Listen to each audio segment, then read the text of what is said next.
BPD apa Duku Hai juga punya masalah. Semua BPD sini tidak punya masalah. Kalian kira saya tidak tahu? Saya tahu. Termasuk pada siapa? Bukan ketua BPD apa? Pak Tahue. Kalau Pak Tahue ini kemarin kita singgung. Pak Ketua, contoh rumah-rumah di Pak Tahue ini paling kumuh. Baru ada orang banyak. Betul kan? Ya. Perempuan ibu-ibu juga banyak. Paling kumuh. Ini kan dana desa kan bisa pengadaan semen-semen. Beta lihat ibu-ibu anak-anak muda semua kata-kata habis senyum-senyum. Ada perempuan satu dia bilang, kayak macam ada kode kan.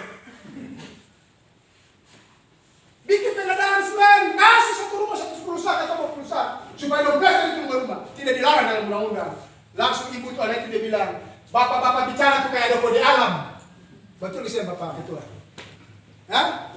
Semen berapa sak? Yang gila? 500 sak. Jadi saya bilang ya, bukan saya tidak tahu Pak.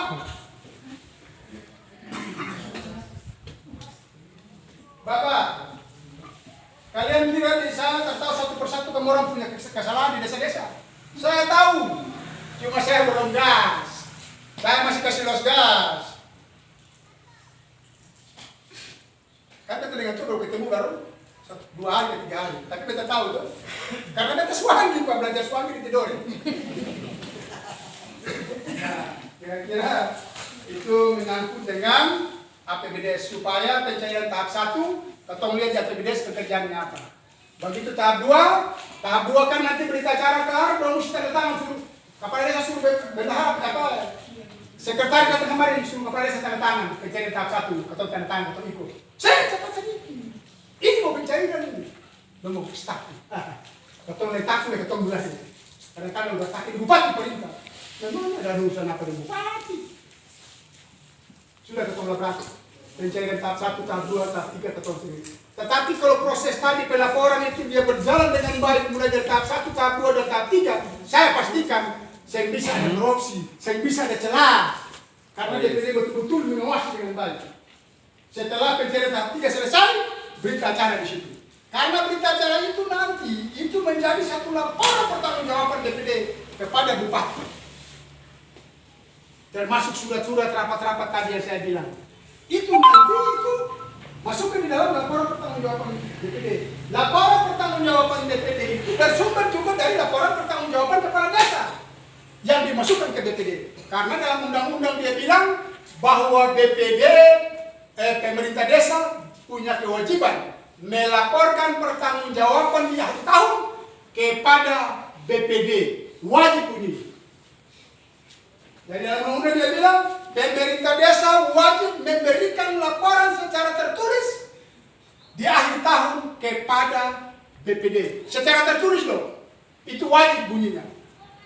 Yang kedua dalam undang-undang dia bilang, ini undang-undangnya. Sorry.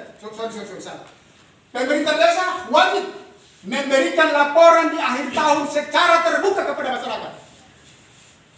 Jadi dia punya kegiatan tahap 1, tahap 2, tahap 3 itu harus dilaporkan kepada masyarakat secara umum.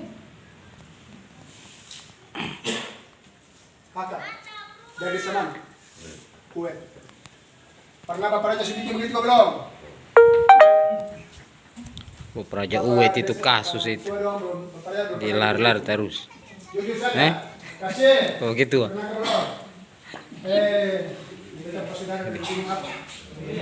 Budia, sedikit begitu belum? Jangan kita bicara asumsi ya.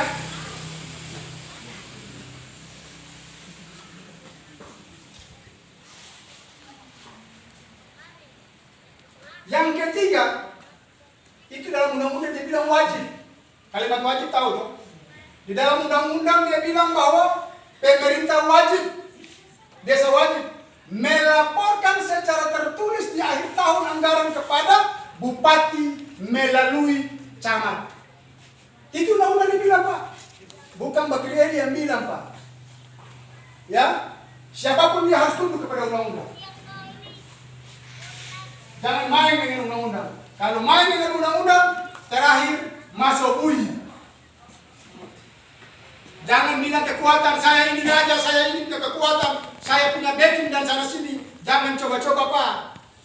Jangan dong bikin jadi ATM berjalan. Sana bawa kartu sini, sana bawa kartu sini. Terakhir kita mulai bayar sana, bayar sini. Sampai terakhir sudah habis, baru dong mulai tangkap.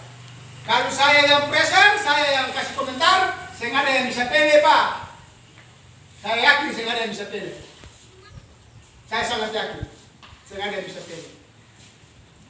Kalau saya sampai suruh angkat di meja, itu saya nggak ada yang bisa pilih. Karena saya sudah bermain dalam khusus. Jadi itu terkait menyangkut dengan laporan pertanggungjawaban terkait dengan DPD. Kalau seumpamanya di bulan November harus DPD bikin surat kepada kepala desa terkait dengan aturan tadi, bahwa harus dia menyampaikan laporan pertanggungjawaban dia. Harus kasih tahu dia supaya dia ingat. Kalau dia belum balas itu surat, bikin surat kedua. Kalau belum balas, bikin surat ketiga. Nah itu betul jebak dia di sini. Karena dasarnya kita sudah bikin surat. Jadi dasar hukumnya, karena nanti mau di inspektorat, di kejaksaan, di KPK, dong tanya terkait dengan fungsi dan tugas DPD. Sampai di mana DPD punya pengawasan, tingkat pengawasan. Ya, betul enggak? Jadi itu sistem pengawasan. Kalau semua ini berjalan, saya yakinkan dana desa tidak lagi dirampok oleh oknum-oknum yang tidak